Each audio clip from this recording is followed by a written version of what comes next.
can play in military readiness. So we've heard from a secretary, we've heard from a general, now we're going to hear from a chief.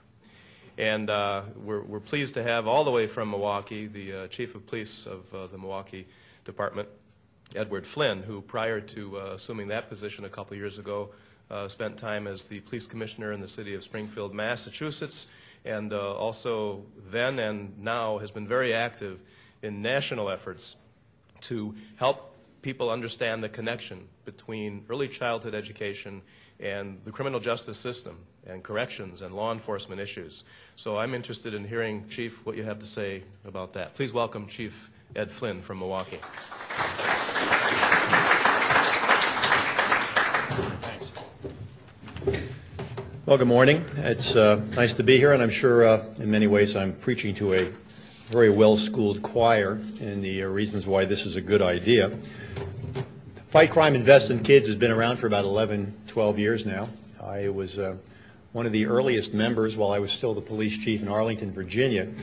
And at that point in time, we really saw a reason for a group like this because we needed what are known as counterintuitive messengers. This happens to be a good thing to do, period. But sometimes you need a messenger to bring the message that comes from someplace else other than education or the social sciences. And given the fact that this is back in 1998, we were dealing with a Congress that was not always predisposed to be open to the message. And part of our challenge and part of our mandate was to bring to the attention of policymakers the fact that investments in early education, early childhood education and quality daycare could have long-term ramifications for youth that would be played out in no longer be involved in the criminal justice system and, in fact, lowering crime. Really part of what we saw being a group of police chiefs and prosecutors was this notion that we could protect people's right flank. Nobody wants to be soft on crime. Nobody wants to be on the wrong side of this issue. But as you're casting about for ways to have an impact on crime, you can either make investments after the crime has occurred or perhaps make investments in such a way as to prevent the crime from occurring in the first place.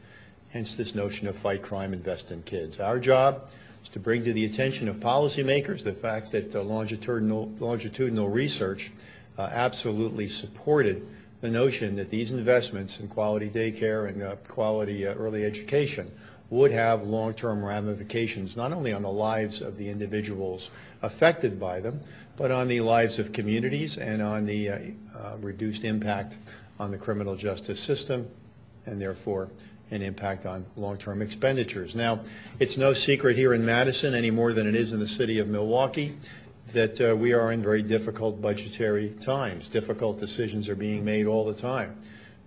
Our police department is leaving about 100 positions unfilled. Our overtime budget's been cut. Nobody's given us permission to lower the level of services we're expected to deliver. And part of our challenge is large numbers of offenders returning to our community anyway, plus an extra 1,500 offenders a year as the state tries to save money in its Department of Corrections, DOC being probably per square foot the most expensive criminal justice service any society provides. So we get that there's a lot of cost shifting going on, and that cost shifting is certainly going to have an impact on the work we have to do in Milwaukee and on the communities of Milwaukee. So the challenge is for legislators, certainly, and those who would influence them, is how do we make room for what we would consider strategic investments? I mean, investments in quality daycare and early childhood education here in 2010 are not going to reduce the crime rate in 2011, are they? All right, so how do we advocate for long-term investments? It's the same challenge people that are facing as they try to advocate for infrastructure repair. Okay, we all know those bridges are going to fall down sometime.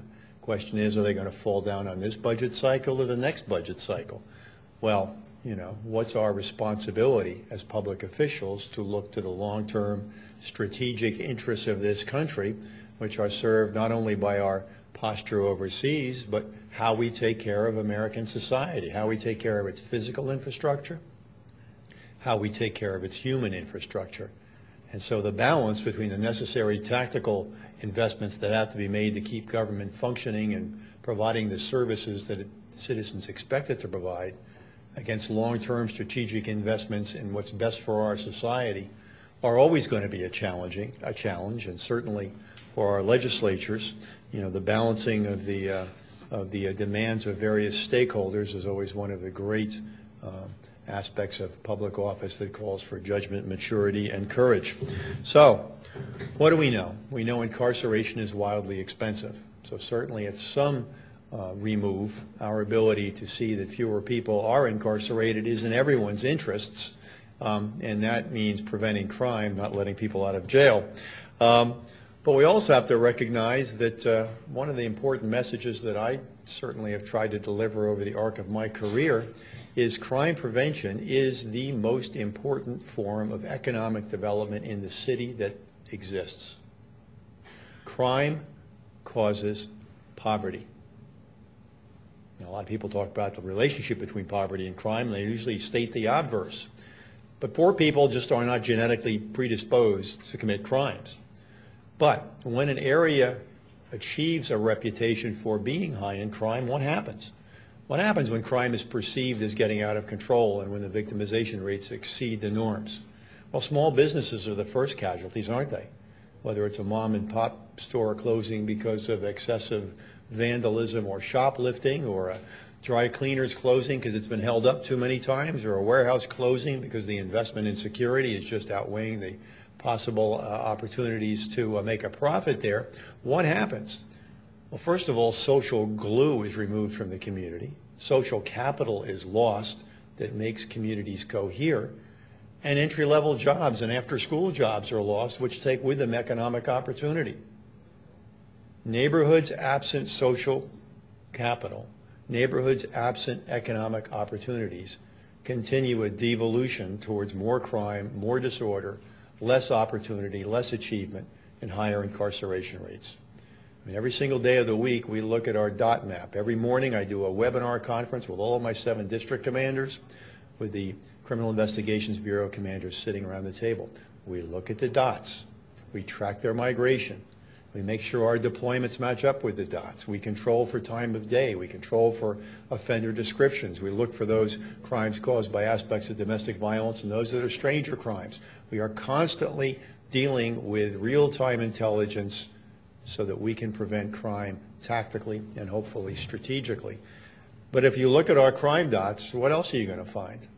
Well, I'll tell you right now, if I took the school board's dropout dots and laid them over my crime dots, and went to the Bureau of Public Welfare and put the public assistance dots over the dropout rates and the crime dots, and went to the hospitals and looked at the admission rate dots into the emergency rooms and put them over the dots from public welfare and the dots from education. And then I took my employment dots and put them over there, and then I put my incarceration and returning parole and offender parolees and probationer dots. What am I going to have? I'm going to have a one big dot in a few major neighborhoods. And what is lacking in those neighborhoods? Social cohesion and economic development. There are no jobs there. Nobody will do business there.